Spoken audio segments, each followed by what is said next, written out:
Sœurs et frères dans le Christ, paix, joie, grâce, amour à chacun, à chacune de vous, de la part de Dieu notre Père et au nom de notre Seigneur Jésus-Christ, en ce vendredi saint, nous sommes dans le Triduum Pascal, nous sommes au second jour du Triduum Pascal. Aujourd'hui, dans l'Église, c'est l'unique jour officiellement, le vendredi saint, où il n'y a pas de célébration eucharistique, officiellement. On ne célèbre pas l'Eucharistie. Il y a la célébration de la Passion du Christ avec communion, mais il n'y a pas de célébration eucharistique proprement dite. Et l'Église fait cela pour marquer l'heure la plus sombre de l'histoire de l'humanité. Pas seulement à cause de la mort et de la crucifixion du Christ, mais aussi à cause de la profonde solitude qu'il est en train de vivre dans ce processus. Une solitude depuis la nuit du jeudi, si on peut dire comme ça, de la veillée, où déjà au Gethsémani, il n'écoutera pas la parole du Père. Le Père restera silencieux, il va être seul. Et aujourd'hui encore, tout le temps de la passion, il sera seul, abandonné par ses disciples, abandonné par tous ceux qui ont marché avec lui et que critiquaient. Le Père continue à être silencieux jusqu'à sur la croix où il devra faire pousser ce fameux cri: Père, pourquoi m'as-tu abandonné? Mais en fait, qui est un geste, qui est une prière de confiance, parce que Jésus est en train de prier le psaume, un des psaumes de la parole de Dieu, un des psaumes de la parole de Dieu. Et si vous allez lire le psaume, vous comprendrez, il est en train de le prier. C'est une prière qui finit avec un geste d'abandon. Seigneur, je mets ma main entre tes mains, je remets mon esprit. Je me fais confiance, je te fais confiance. C'est un système de confiance. C'est le psaume 32, je pense. C'est le psaume 32. Alors, le Seigneur, aujourd'hui, hier, je voudrais continuer avec la deuxième déclinaison, si on peut dire, du sens de l'Eucharistie, qui est dans le vendredi saint. Je disais hier déjà que le jeudi saint, la question du service de laver les pieds est l'expression, l'explication d'une certaine façon de ce qu'est l'Eucharistie. Et aussi de ce que sera la passion du Christ d'une certaine façon, le sens de sa mort et de sa résurrection, parce que le sacrifice de Jésus sur la croix est le point d'arrivée de comment la manière avec laquelle il l'a vécu. Et c'est aussi l'explication de ce qu'il a célébré hier, dans l'Eucharistie, du don de soi-même. C'est dans un cercle, les deux jours s'expliquent en eux-mêmes. La croix ne peut pas être comprise sans faire recours aux paroles de Jésus dans l'Eucharistie, à table avec ses disciples, et à ses gestes de lavement des pieds, d'abaissement.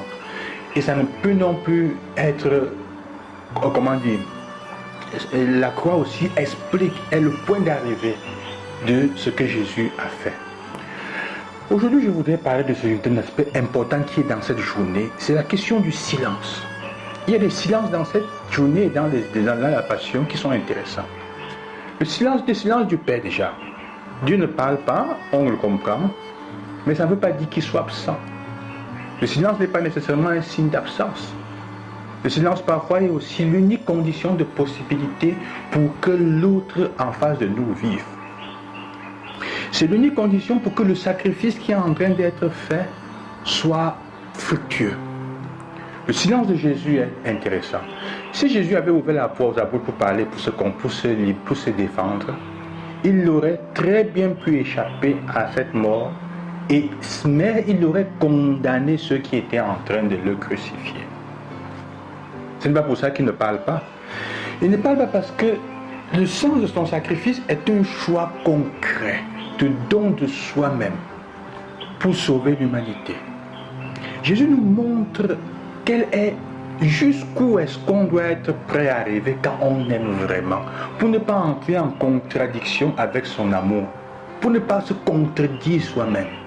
Si Jésus ouvre sa bouche pour parler, il risque de se défendre, de convaincre avec violence même, et de se contredire dans tout ce qu'il a vécu durant ce temps-là. Ça ne signifie pas qu'il ne demande pas la justice. Il pose la question: pourquoi me gifles-tu?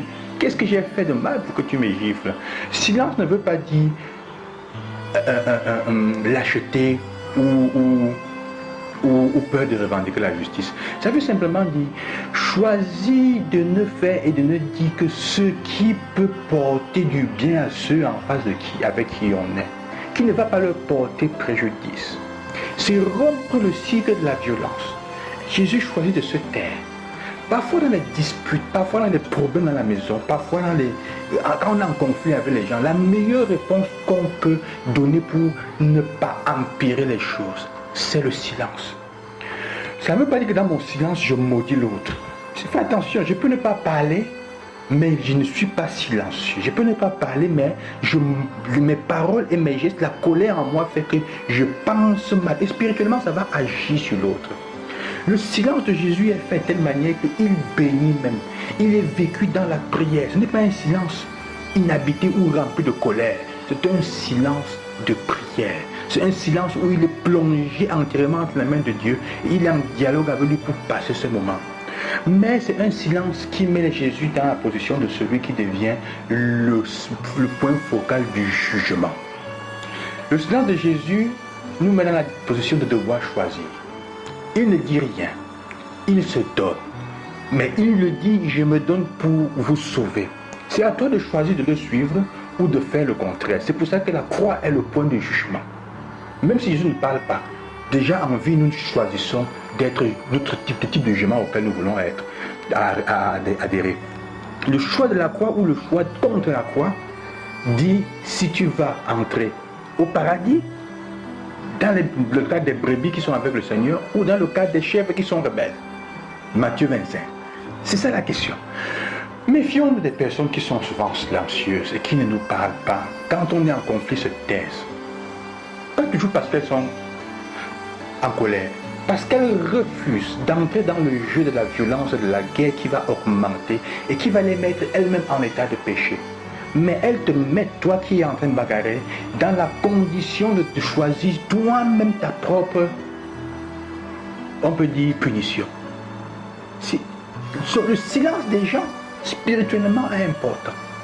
Parce que la personne, en se taisant, n'entre pas dans le jeu, ne t'offense pas. Mais toi, tu risques de continuer à l'offenser et tu vas écoper des choses que toi-même tu as fait. Parce que ta parole sortie de ta bouche, allant sur cette personne, ne trouvera aucune raison pour lui faire du mal ou pour quelque chose qui va. Elle va revenir sur toi. C'est pour ça que le silence de Jésus, comme le silence des innocents, est un acte de jugement. C'est un point où on doit prendre position. Quand les gens se taisent et ne vous parlent pas, et ne vous réclament rien quand vous les avez offensées, et elles sont innocentes, méfiez-vous. Faites tout votre possible pour vous réconcilier. Parce que sinon, vos propres paroles qui vont vous condamner et vous allez écoper des choses que vous avez semées vous-même. Aimer, c'est apprendre à rester silencieux. Pas par peur, pas par lâcheté, pas par fuite, mais comme acte d'amour ultime.